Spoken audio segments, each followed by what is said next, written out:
Coming to you live from Johannesburg, this is Tonight with Jane Dutton. Our police are killing their families and themselves. Can we stop this desperate trend? Then, allegations of financial mismanagement, abuse of power and general dysfunction at the country's Olympics body, Sascoc. And what will happen if children born in South Africa to foreign nationals are refused a place in our country? That's Tonight with Jane Dutton.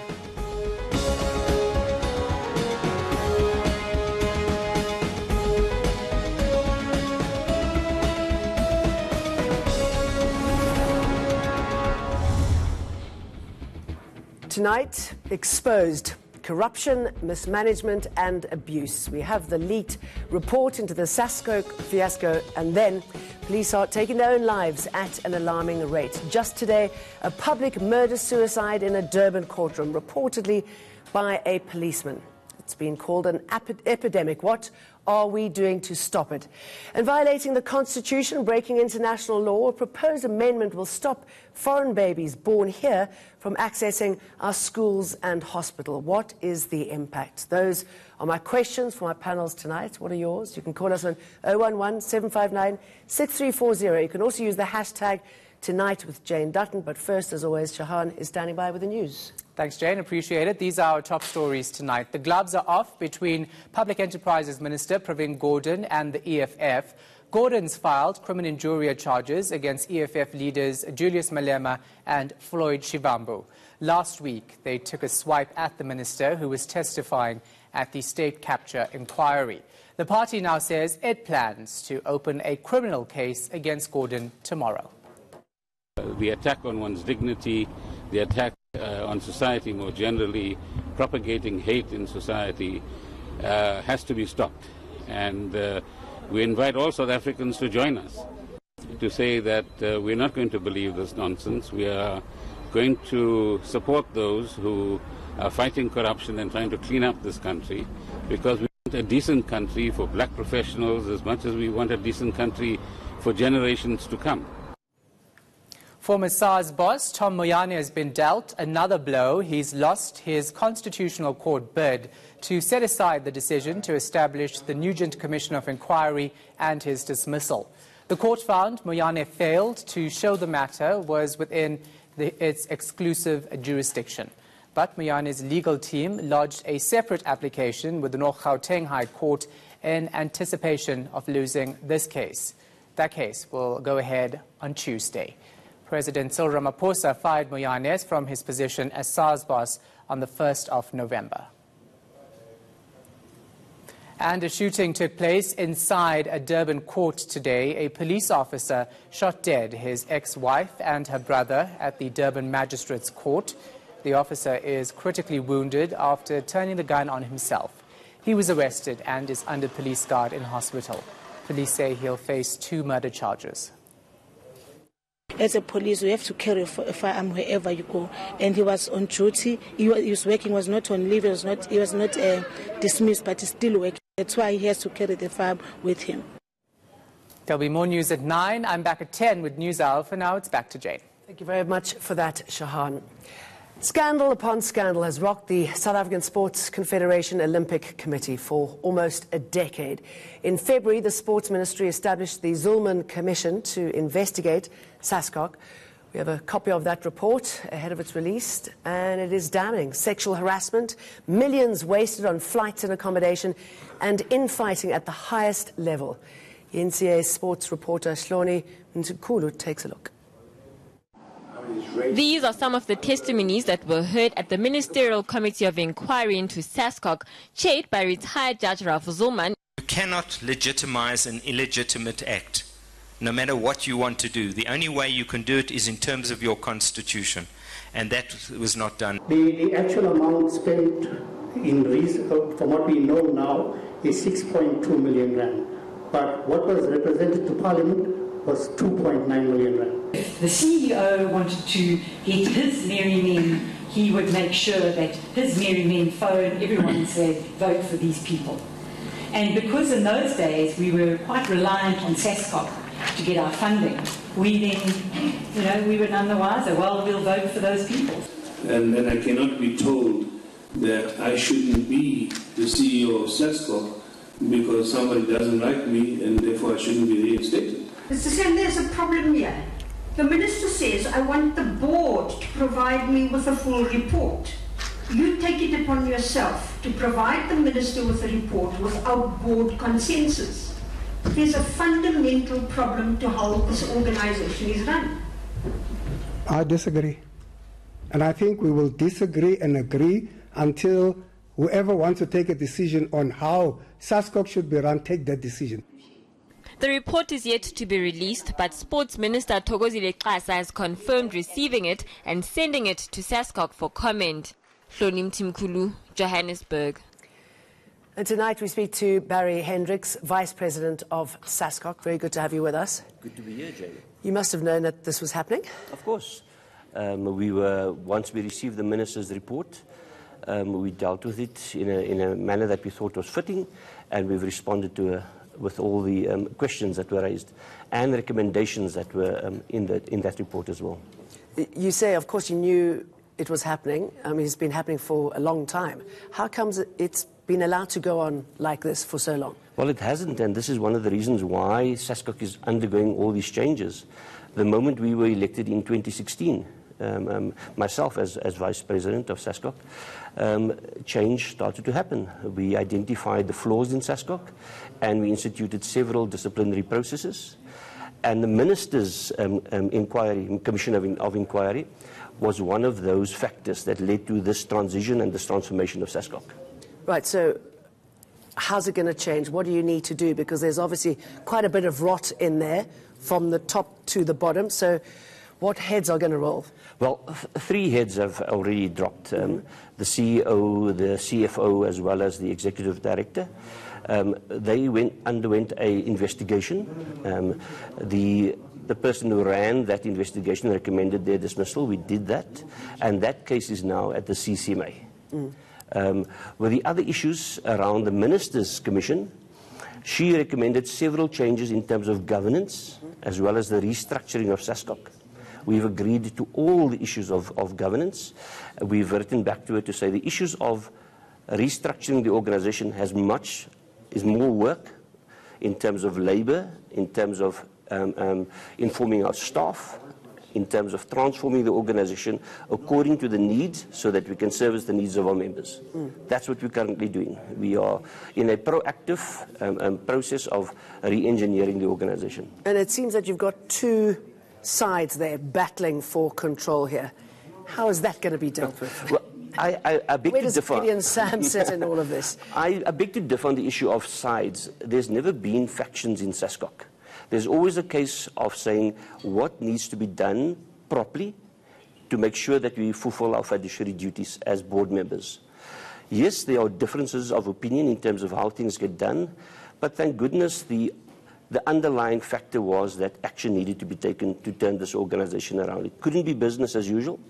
There had to be a case of making change, and in change, certain people disagree with each other, but I disagree with the fact that there are factions.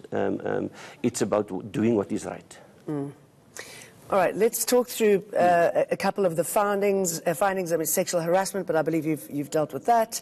Millions wasted on flights and accommodation and infighting, again, at the highest level. So those divisions were noted in this report. Yes. The moment the issue of sexual harassment cropped up, we took action, immediate action. And again, that process might have hurt some people's feelings, but it was something that needed to be done.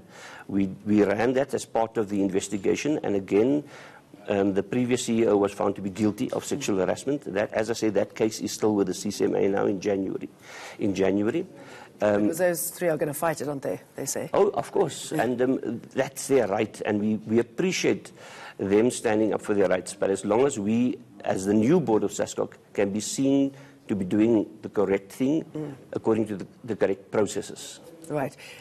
What about the extensive misuse of money, those free flights taking their partners, the per diem that I believe were 200 a day, pushed up by another 100, massive amount of money that should be going to sportsmen and women going into your pockets. The per diems for spouses should never have been allowed. This happened before my time. But the only way we can change this is by ensuring that the policies of the organization are entrenched in the way the board is run. We cannot flout our own policies and then commit acts that waste money. And this is what we are doing. There are 5 pillars that we're working on in terms of changing the organization. One is our policies, changing the policies, ensuring that those policies are entrenched. 2, our financial systems. The financial systems were very weak and very poor. We're now strengthening those. Then the brand of Sascoc that has suffered so badly, this image of Sascoc, we are busy turning that around as well. And it's through engagement such as this that we can convince people that we are on a new path and a path for change. Well, I guess even more important is making sure that the right people are kicked out of their jobs if they are not suited to it. Correct. Correct.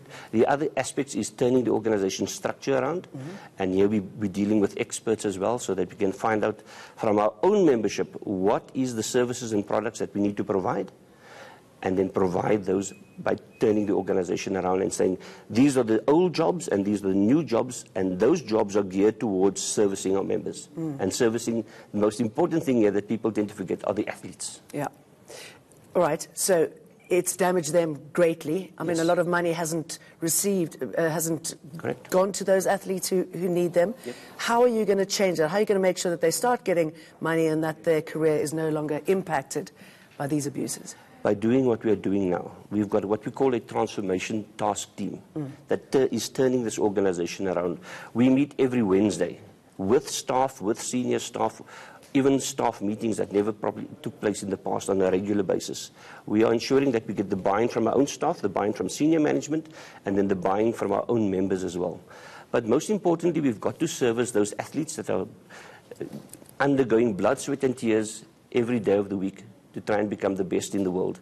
We've got to make sure that our focus is around them and servicing them to make this organization real and big again and successful. We've lost sponsors along the way. We need to start bringing them back. And the only way we can do that is by making sure that we are ourselves successful, transparent, and accountable. Now, a previous investigation into SASAF was halted, and I know that Sascoc has pulled back and doesn't want to have anything to do with it. Will that be reinstated again? Do you think the focus will go back onto that? Because, you know, there are lots of links between, I believe, Gideon Sam and looking after friends and, you know, friends in high places and all that sort of thing. What happens in that sort of situation? Let me just get this one point across. The Commissioner of Inquiry did not find Gideon Sam guilty of any corruption. The issues that centered around the President Gideon Sam was around the issue of his personal leadership style. Yes, the personal leadership style. But then again, I've left every sports minister along the way since 1994. And then their style also was not one of complete... the best of the bunch. No. Everyone must learn, and leaders must also learn in this process. Mistakes are made, and you have to learn from those mistakes. One of the issues that the Commission did raise was we go back to the SASAF issue and look at that report and try and work around the recommendations of that report, and we'll do that. And how do you make the process with the federations more inclusive? Because they really feel as though while you guys were, you know, taking what you wanted for yourselves, that they were suffering for the bread and butter. How does that change? In a week's time, we have an AGM where we present our financial statements. Sascoc's financial position is weak. Let's be honest and blatant about that. We need to turn that around as well. And it's because of this nonsense that has been going on in the organization. Well, I mean, the amount of money that you spent fighting each other and going to court cases is quite astronomical, isn't it? It's a crying shame. It's a crying shame for that money not to be spent on sport itself. But in order to fight corruption, we had to spend that amount of money because we had to do a forensic investigation, which was pretty expensive. But we have to do what we have to do. Where are you going to look to find the money? It's turning this brand around.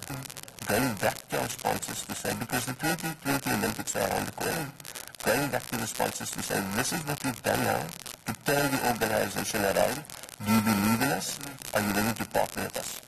And through that process of change and transparency, will we be able to get? The question is, will we be able to get the sponsors? I firmly believe in my heart that we will. We've got a call on the line from Johannesburg. Portia, go ahead. Hi, good evening. I don't personally believe that... Are you there? Yeah. Yeah. I don't personally believe much has changed with Sascoc. I've heard my daughter play for the South African volleyball team. I've heard a query for over a year now. Sascoc's not willing to take any responsibility for Volleyball SA. And my daughter's been misrepresented, and it's like basically she's now not being, how can I say, she's not being involved in any South African sport. It's like she is just totally blatantly ignored and cut off from the Volleyball SA. I've raised this, I've even gone to attorneys now, which I've put through to get an answer. I've even sent to Sascoc and Volleyball SA stating their values are not aligned to developing youth in South Africa. The way my daughter was treated is not the way that we should be treating youth in South Africa. And I speak as a person basically doing my doctorate in education and skills in South Africa. My daughter is distraught of the way she was treated. She does not even want to play volleyball anymore. It's really damaging. Thank you for that, Portia. Thank you. All right. Well, thanks for bringing this to my attention, Portia. First time I hear of it. On Saturday, I ran a mediation workshop of transformation within the sport of hockey. A very successful workshop where the youth of the sport was completely dissatisfied with the transformation that's taking place within hockey. We've reached a compromise and a way forward with that. You must remember that in the Commission of Inquiry, the issue of volleyball did come up as well, and they asked us to, in fact, investigate certain issues about volleyball. We will tackle that. We've got these pressing issues to turn ourselves around first. But if Portia is willing to trust in us and write a letter to Sascoc again, to CC me, I'll be phoning her tomorrow to find a way forward for her daughter. Because clearly I think Sascoc needs to bring back the touchy-feely human side of it, because sport is such an emotional, physical thing. And that's why parents are so heavily involved. The kids come first, and we as an organization must realize that our athletes come first. They are the forefront of sport, and we've got to provide that service for them. So, Portia, please give me a call. So you've got to bring back the trust as far as athletes are concerned. The trust, the accountability, and the transparency. Those are things we've got to inculcate in the organization. Let's talk a little bit more about the funding for the next Olympics, seeing as you are dealing with so many issues at the moment. And also, if we can talk about your past relationship with the lottery, would that ever come back again? Was that ever resolved? There were fundamental changes in the lottery in terms of issuing money to organizations. With the last lottery policy statements, Sascoc was allocated 5 million rand. UK Sport gets 350 million pounds to do the work that they have to do. For us to receive 5 million a year, there's nothing that we can do with that money. We can probably spend that on one sport federation only to try and get those athletes developed. We've got to engage government to realize that if they want our athletes to be on the forefront of the world stage, they've got to come to the party as well. The Sports Confederation is mentioned in the Sports Act, but there's no real money that's given to Sascoc. And when I talk about real money to prepare for the Olympics, it's over 100 million rand. And one has to realize that that money must come to the sport so that these athletes can receive this money to excel. And I should imagine when you start cutting the abuses, you'll find that there's a lot more money floating around within Sascoc. We've done that exercise. And there's not much money floating around anymore. We've identified people that we owe, organizations that we owe, and organizations that owe us. There's not much money floating around. If the money doesn't come in to support athlete development, as well as to support what we call high-performance programs, we are not going to excel as great as Australia, Canada, England. We'll always be sucking the hind tit in that regard. And once you've got the money, I'm sure, how will you expedite it in order for the athletes to get it? Through our federations. Federations every year present us with their plans, their programs. Each athlete, especially our top athletes, have a program of activity throughout the year, the events that take place. And in the build-up to the Olympics, that becomes more frenetic and frantic. We've got to make sure that those federations are supported, and through those federations that the athletes are supported as well. Hendricks, rather. Thank you very much for talking to us. And Thank you, Jane. if you are doing all of these things, as you say you are, it's good for the future of our athletes here. I look forward to it, and thank you, Jane. Thank you for coming in. And it's not just this report that we've been talking about. The athletes themselves are fed up. In 2016, hours after winning in Rio, javelin thrower Sinet Viljoen took to Twitter to attack Sascoc. She demanded that the 70 million received from the National Lottery Commission be looked into. She also added that athletes had to pay out of their own pockets to pay for their team's tracksuits. So lots still to talk about. We continue this discussion with sports lawyer David Becker, who's been involved in cases with Sascoc. Stay with us.